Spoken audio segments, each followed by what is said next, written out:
ఇదేదో ఇంట్లో వాళ్లకు బురుడి కొట్టి వీటితో ఊరేగడానికి వచ్చినట్టుంది. ఇంతకీ ఎప్పుడొచ్చావు రాణి? నిన్నే వదినా. నిన్నే అంటే రాత్రంతా ఇద్దరు చాలా తేడా ఉంది. అవును రాణి, ఇది మీ ఆఫీసా?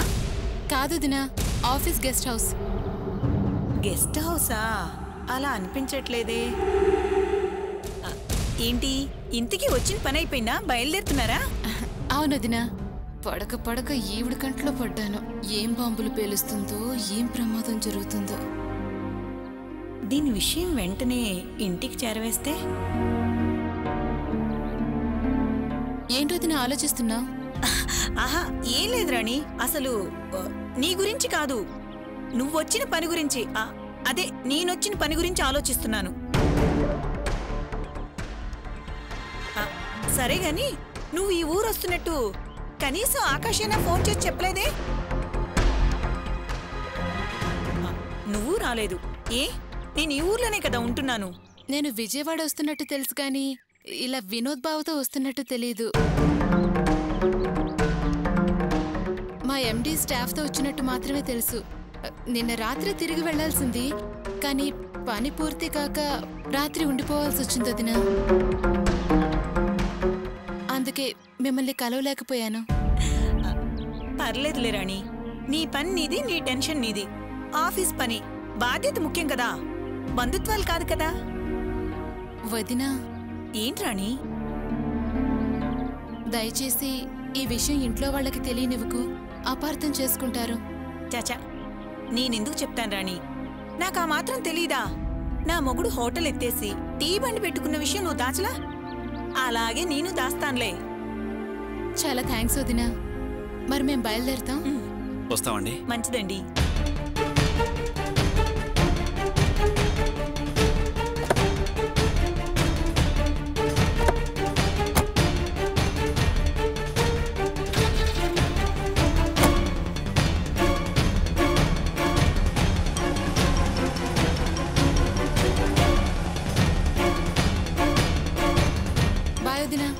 బాయ్. వస్తామండి. మంచిదండి.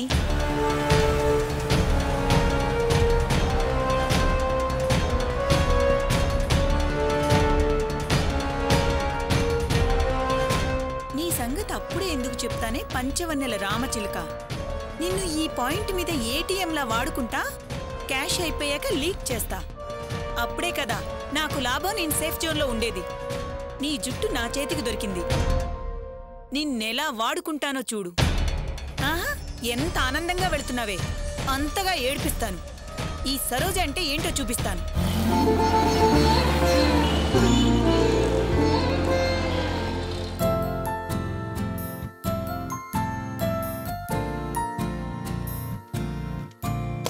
May I come in sir? రండి సార్, కూర్చోండి సార్. Thank you. ఏంటి సార్ ఎలా వచ్చారు? ఏదైనా ఇంపార్టెంట్ మ్యాటరా? ఇంపార్టెంట్ మ్యాటరే గోపి. ఏంటి సార్ అది? నా ఫ్రెండ్ ఒక అతను బిల్డింగ్ ప్రమోటర్గా ఉన్నాడు. ఒక మంచి సెంటర్లో ఒక పార్టీలు చూశాడట. పార్టీ కూడా సరే అందట. అది తీసుకుని అందులో అపార్ట్మెంట్స్ కడితే చాలా ప్రాఫిటబుల్గా ఉంటుందన్నాడు. అతని దగ్గర అంత డబ్బు లేదు.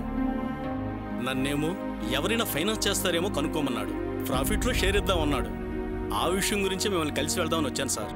సార్ అంటే నాది కార్ల బిజినెస్ అండి. కార్లను కొని రిపేర్ చేసి అమ్ముతూ ఉంటాను. ఈ ఫీల్డ్లో నాకు అనుభవం ఉంది. డబ్బు పెట్టుబడి పెడితే లాభం వస్తుందన్న నమ్మకం ఉంది. కానీ ఈ రియల్ ఎస్టేటు, ల్యాండు, అపార్ట్మెంటు, ఈ బిజినెస్ గురించి నాకు పెద్దగా తెలియదు సార్. అందుకని ఇందులో మీకు తెలియాల్సింది ఏముంది సార్? రిస్క్ మీరే ఫేస్ చేయవసరం లేదు. జస్ట్ ఫైనాన్స్ చేయడమే. అవతల పార్టీ నాకు బాగా తెలుసు కాబట్టి, మీకు ఫైనాన్స్ చేసే పొజిషన్ ఉంది కాబట్టి మిమ్మల్ని అప్రోచ్ అయ్యాను, అంతే సార్. మీరనేది కరెక్టే సార్. అంటే ఒక్క నిమిషం సార్.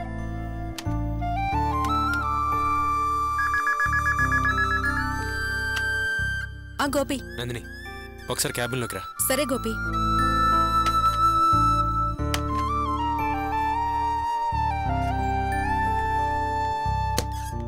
గోపి రా నందిని, కూర్చో.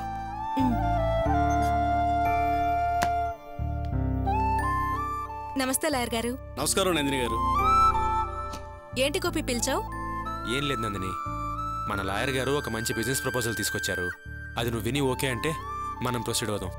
అలాగా సార్, నందినికి ఎక్స్ప్లెయిన్ చేయండి. అలాగే సార్. నందిని గారు,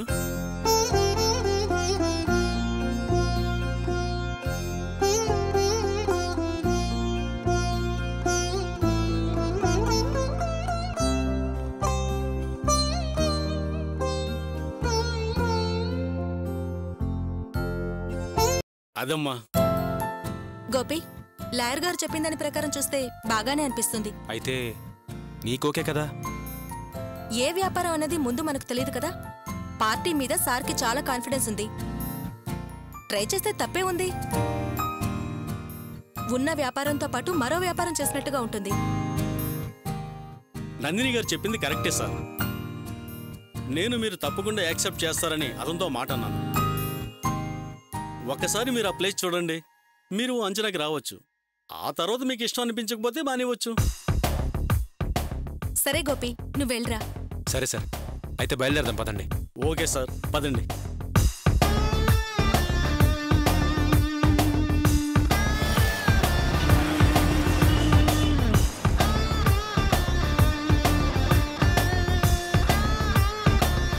గోపి గారు, ఈ రైట్కి పోనీయండి.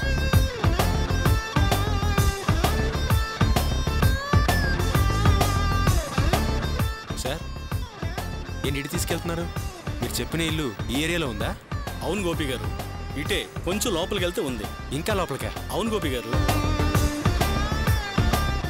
గోపి గారు, ఈ రైట్లో పోనీయండి. అలాగే సార్.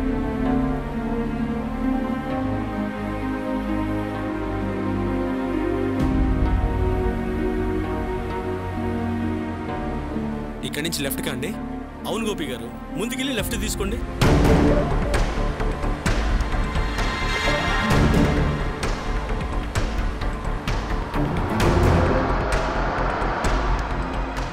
సార్ సార్, ఇక్కడ ఆపండి. ఇదే సార్ నేను చెప్పిన ఇల్లు. ఈ ఇల్లా? అవునండి, దిగండి సార్.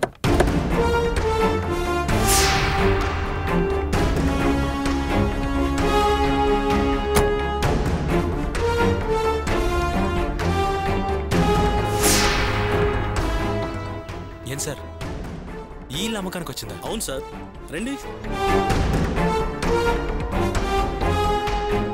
హలో. నమస్తే అండి. నమస్తే. మాట్లాడారా? మాట్లాడాను సార్. హౌస్ ఓనరు చాలా హ్యాపీగా ఒప్పుకున్నారు. అలాగా సార్, నేను చెప్పాగా, వీళ్ళే ప్రమోటర్స్. నమస్తే సార్, నా పేరు జగన్నాథం. ఏం సార్, ఈ ఇల్లు అమ్మకానికి వచ్చిందా? అవును సార్, హౌస్ ఓనర్ గారితో మాట్లాడి ఫైనల్ చేసేసాం. మీరు ఓకే అనుకుని చెక్ ఇస్తే అగ్రిమెంట్ మీద సైన్ చేపిస్తాం.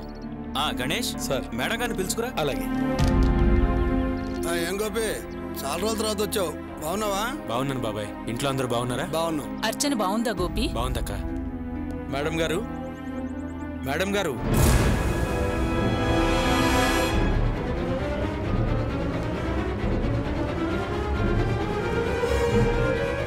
చెప్పండి అయ్యా. సార్ వచ్చారు, వారే ఇల్లు కొనుక్కునేది.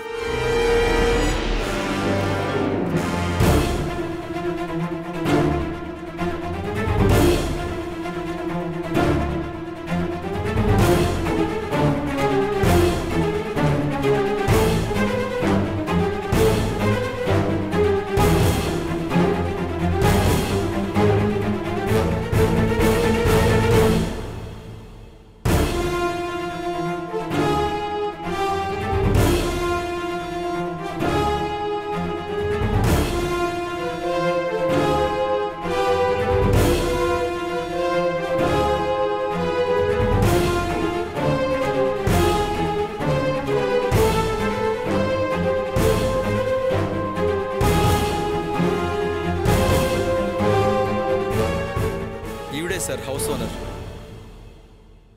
ఇప్పుడు ఇల్లు ఎందుకు అమ్మాలనుకుంటున్నారు? నా కన్న కొడుకు వాసు ఇంకా ఎంతకాలం అరాకొర జీతాలు పని చేస్తూ బతకాలి?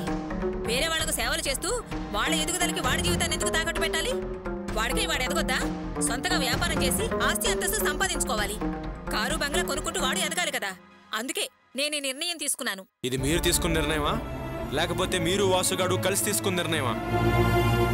నా బిడ్డ భవిష్యత్తు కోసం నేనే తీసుకున్న నిర్ణయం. ఎవరెలాంటి నిర్ణయం తీసుకున్నా, ఈ ఇల్లు అమ్మడానికి ఎవరు ఒప్పుకున్నా నేను ఒప్పుకోను. ఇది నా ఇల్లు, ఇది నా పేరు మీద ఉంది.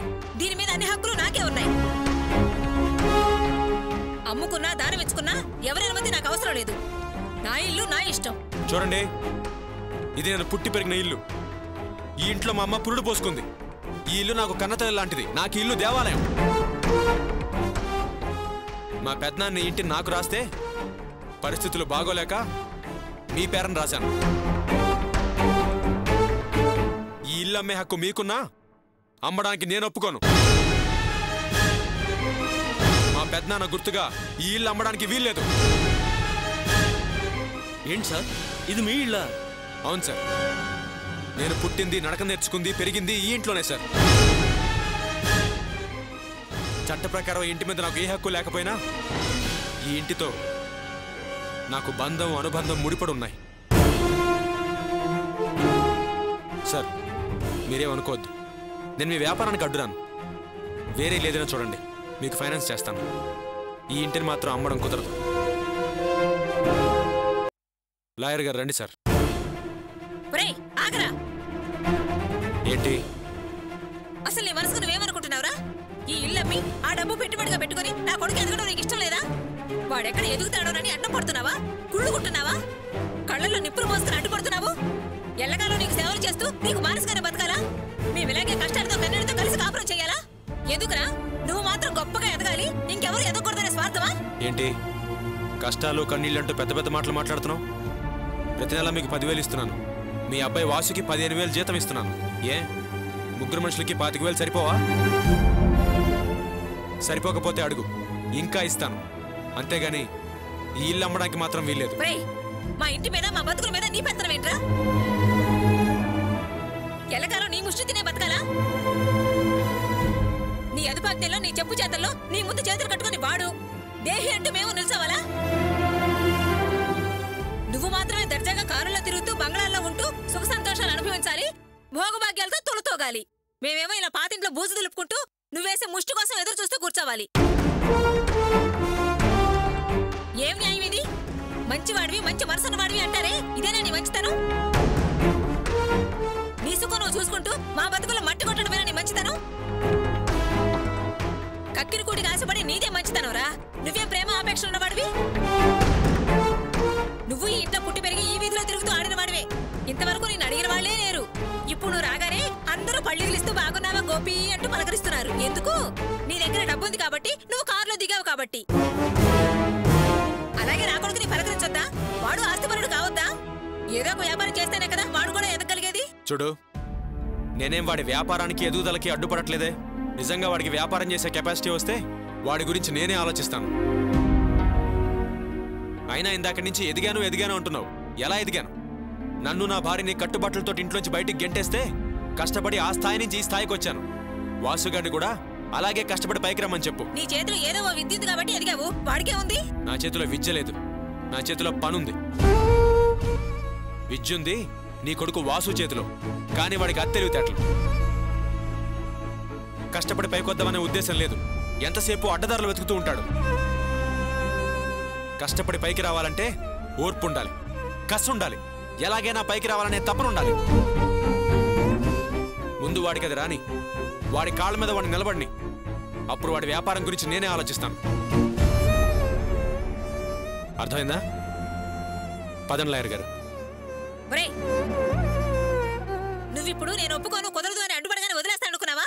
నా ప్రయత్నం నేను చేస్తాను. కొనేవాళ్ళ కర్మవుతారా? నేనేమైనా పిచ్చిదాని అనుకున్నావా?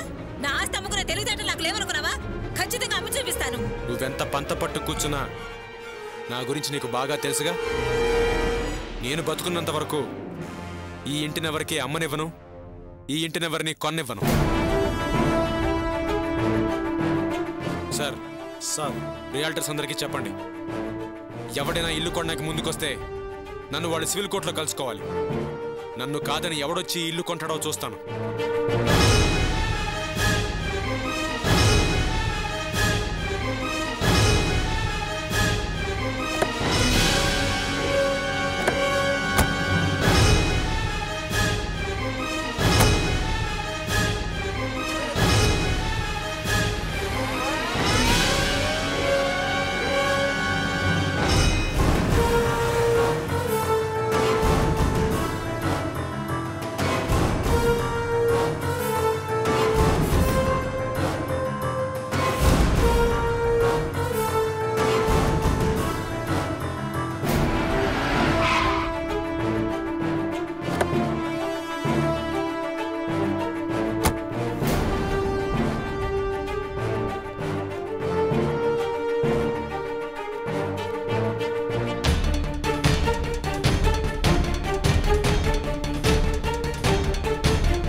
ఓకే.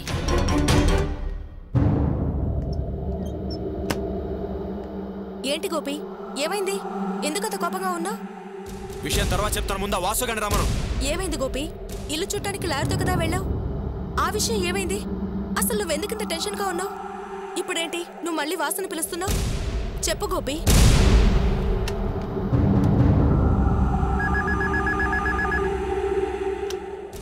హలో.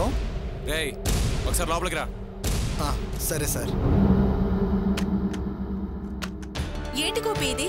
యువతలు నేను అడుగుతున్నాను కదా, ఏం చెప్పకుండా ఎందుకంత సీరియస్ గా వాసుని పిలుస్తున్నావు? తర్వాత చెప్తాను.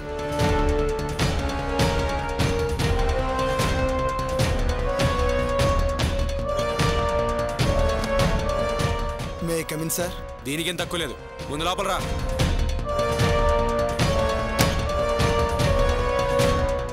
చెప్పండి సార్. వినయం నటించద్దు. అసలు నువ్వు మీ అమ్మ మీ గురించి మీరు ఏమనుకుంటున్నారా? నేను పిచ్చాలా కనిపిస్తున్నానా? ఎందుకు ఇల్లు అమ్మాలనుకుంటున్నారు? ఏంటి సార్ మీరు అనేది? నేను ఇల్లు అమ్మాలని చూస్తున్నానా? ప్రమాణ పూర్తిగా చెప్తున్నాను సార్, అసలు ఆ ఇంటి విషయం నాకేం తెలీదు. మీరు ఎందుకు అలా అంటున్నారు నాకు అసలు అర్థం కావటం లేదు సార్. ఏంటి గోపి, లాయర్తో అలా వెళ్ళా వచ్చావు, వాసుతో ఇల్లమ్మాలని చూస్తున్నారా అంటున్నావు? What is the matter? అసలు ఏం జరిగింది గోపి? వాసు, ఇందాక లాయర్ గారు మన ఆఫీస్కి వచ్చారు. ఆయన ఫ్రెండ్ ఒక బిల్డర్ ఉన్నాడు. వాళ్ళు ఒక పాతింటిని కోలుకొట్టి అపార్ట్మెంట్ కడదాం అనుకుంటున్నారు. వాళ్ళ దగ్గర డబ్బు లేకపోతే ఫైనాన్స్కి మన దగ్గరికి వచ్చారు. నేను ఫైనాన్స్ చేసే ముందు ఇల్లు చూద్దామని వెళ్ళాను. తీరా వెళ్తే అది ఎవరిల్లో తెలుసా? మన ఇల్లు, నేను పుట్టి పెరిగిన ఇల్లు. పెద్దనా నా పేరు మీద రాస్తే మోసం చేసి నువ్వు రాయించుకుని ఆ తర్వాత ఆవిడ పేరు మీద రాయించుకున్న ఇల్లు. ఆవిడ అమ్ముతాను అంటోంది. ఎందుకు అమ్ముతున్నావు అడిగితే నువ్వు గొప్పగా ఎదిగావు, నా కొడుకు ఎదగక్కర్లేదా, వాడి బిజినెస్ కోసం అమ్ముతాను అంటోంది. పిచ్చి పిచ్చి ప్రతిజ్ఞలు చేస్తోంది. ఏంటిదంతా? సార్, సత్య ప్రమాణకంగా చెప్తున్నాను సార్, ఆ ఇల్లు అమ్మడం ఏంటో వ్యాపారం ఏంటో అస్సలు నాకు తెలియదు సార్. వాసు, అబద్ధం ఆడద్దు. సార్, నా మీదొట్టు సార్, మీరు ఇప్పుడు చెప్పిన దాకా నాకు ఆ ఇల్లు గురించే తెలియదు సార్. అమ్మ నాతో ఈ విషయం చెప్పలేదు సార్. చెప్పరా, నిజంగా నీకు తెలీదా? నిజంగా నాకు తెలియదు సార్. అయినా నాకు ఇప్పుడు ఏం తక్కువైందని? అసలు నేను మీ దగ్గర పనిలో చేరిన దగ్గర నుంచి నేను ఒక రేవతి గురించి తప్ప దేని గురించి ఆలోచించడం లేదు. వ్యాపారం, లాభం, డబ్బు అనే ఆలోచన ఎప్పుడూ వదిలేశాను సార్. అయినా నాకు సొంతంగా వ్యాపారం చేసే అనే తెలివితేటలు లేనే లేవు సార్. అనుభవం కూడా లేదు. నేను వ్యాపారం ఎలా చేస్తాను? నాకు ఇప్పుడున్న సేఫ్టీ లైఫ్ వదులుకొని వ్యాపారం చేసే అంత రిస్క్ నేనెందుకు తీసుకుంటాను సార్?